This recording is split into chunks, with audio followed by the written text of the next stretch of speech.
Então, a palavra ao Pedro. Sim, então agora, mais uma vez, obrigado. Isto é verdade, quando temos que criar Excel para complementar três sistemas de informação, alguma coisa não está a funcionar nesse sistema de informação. Mas colocamos a questão seguinte, que é uma lógica do ponto de vista clínico e dos ganhos em saúde, poderá ser relevante questionar-se um bocadinho que estávamos a discutir agora, se deve-se manter o seguimento de trace Covid a pessoas sem sintomas, os assintomáticos ou com sintomas ligeiros. Nesse sentido, a pergunta dirigida à doutora Rita Viegas, dou boa noite, a questão era se faz sentido alterar o protocolo de vigilância e de redefinir uma estratégia nacional de vigilância, e se será preferível aumentar a seletividade e seguir apenas os casos positivos com maior comorbilidade e risco, ou eventualmente até assumir algumas destas experiências locais e passarem a nacionais, como acabamos agora de ouvir. Olá, muito boa noite. Muito obrigada pela possibilidade de aqui estar a debater este tema que muito nos envolve e muito tempo nos ocupa, habitualmente e nestes últimos meses. A verdade é que eu tenho a sorte e o privilégio de pertencer ao ACES Almada Seixal e, portanto, eu sou uma privilegiada a priori. E a verdade é que isto me tem simplificado muito a vida, mas como diz a doutora Alexandra, simplifica a vida, mas não o suficiente. Nós só imaginamos o que será o sofrimento do resto do nosso país. E isto é uma das coisas que não faz sentido. Portanto, nós estamos num contexto de pandemia, num contexto de disseminação comunitária desta infecção, um crescimento exponencial, todos os dias há casos novos, uma quantidade imensa de casos novos. A verdade é que nós vamos conhecendo a história mais ou menos natural, uma espécie de natural desta doença tão nova que é esta infecção, mas a verdade é que sabemos também que a grande maioria das pessoas será assintomática, terá uma doença ligeira e, portanto, serão pessoas que passarão incómodos por esta situação. E estamos a perder tempo, muito tempo, a vigiar pessoas que não vão ter doença grave. E este é um dos nossos princípios. Portanto, nesta fase e nesta fase da pandemia não faz sentido continuarmos a vigiar as pessoas que só têm sintomas ligeiros ou que nem sequer sintomas têm, ou que depois até se acaba por verificar que vão ser negativas depois da realização do teste, embora estejam mais uma vez introduzidas aqui na plataforma Trace Covid.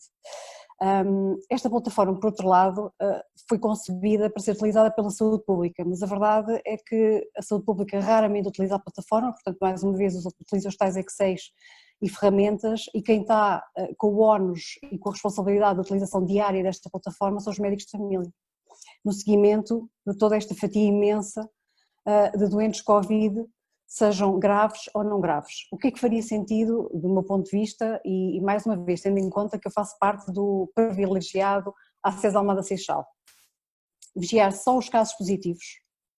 Só os casos positivos é que deveriam constar desta plataforma, portanto tudo o que é ligeiro ou assintomático nem sequer entrava na plataforma. Outro ponto, caso positivo, diagnóstico, SINAV-LAV.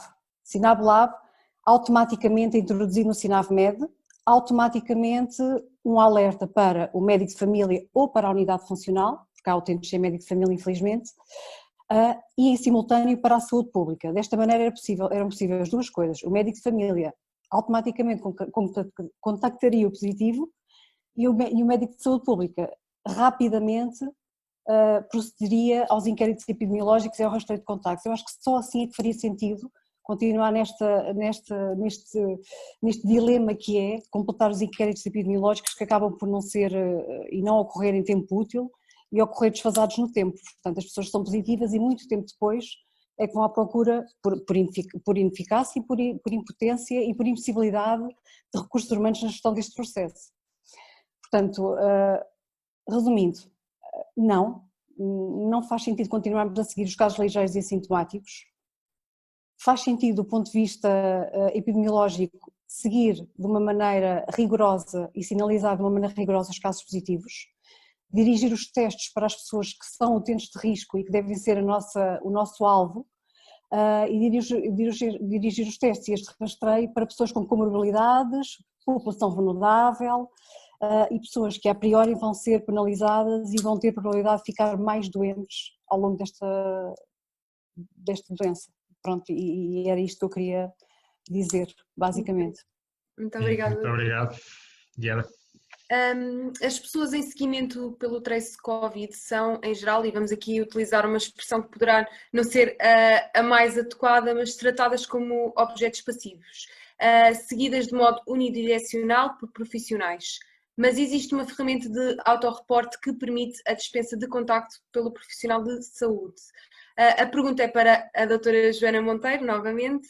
É que alterações podem ser feitas no processo de vigilância ativa ou sobreativa para mudar este processo para um paradigma de capacitação, de maior autonomia, de proatividade e de responsabilização dos cidadãos em seguimento. Muito obrigada. Obrigada mais uma vez pela questão. A minha resposta aqui é um pouco voltar a centrar aqui os cuidados na pessoa e não na doença. E por isso aquilo que para mim faz sentido, e penso que fará sentido também para muitos de vocês, e um bocado também de encontro àquilo que a doutora Alexandra e a doutora Rita também partilharam anteriormente, é que neste processo de vigilância, quer estejamos a falar de uma vigilância ativa, quer sobreativa, tem que existir um plano de cuidados. E é um plano de cuidados que tem que ser acordado, obviamente, entre a equipa de saúde e o doente, e que idealmente deve ser estabelecido neste tal primeiro contacto que acontece quando da suspeita ou diagnóstico. Portanto, por um lado, no sentido de capacitação, compete-nos também transmitir informação ao doente acerca de como é que o quadro provavelmente irá evoluir, isto obviamente também por aquilo que nós vamos sabendo acerca da doença de Covid-19 e assumindo que existem incertezas próprias da evolução de qualquer quadro vírico, mas deste em particular, que nós sabemos que às vezes pode ter aqui também surpresas em termos de evolução clínica, mas também temos claramente que explicar ao doente quais são os sinais de alarme que devem motivar uma nova procura de cuidados e, portanto, desta forma capacitá-lo então para a gestão da sua própria doença. Há aqui um aspecto fundamental, e por isso é que esta experiência do A6 Almada Seixal também é muito importante, é que nós temos que indicar formas realistas do doente entrar em contacto com os serviços de saúde. Porque não basta dizer se estiver pior telefone, porque sabemos a dificuldade do atendimento telefónico, não é, a nível nacional. Portanto, há unidades em que com certeza foi disponibilizado, ou como aconteceu nesta que nós ouvimos, um contacto próprio que os doentes sabem que ao ligarem serão respondidos.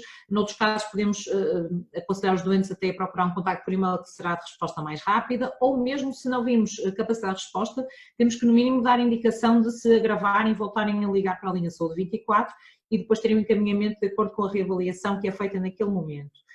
Em relação àquela ferramenta do autorreporte, acho que deve ser explicado a cada doente a possibilidade da sua utilização e temos que perceber, junto com o doente, se ele terá capacidade para utilizá-lo ou não, sabendo que alguns doentes até será fácil e desejável para eles que não tenham um contacto diário e outros poderão não se sentir capazes de utilizar. Eu só queria aqui terminar reforçando que a frequência da avaliação é uma decisão que deve ser uma decisão clínica, é uma decisão que é dinâmica, que vai depender de fatores, quer do doente, quer do próprio contexto em que os serviços são, os cuidados são prestados e, portanto, não deverá ser nunca uma imposição superior, nem nenhuma norma, nem de outra forma, porque isto pode levar, então, como já fomos vendo, a uma má gestão dos recursos e a uma incapacidade de resposta por parte dos serviços, que é aquilo que estamos a assistir neste momento. Obrigada. Obrigado, Joana.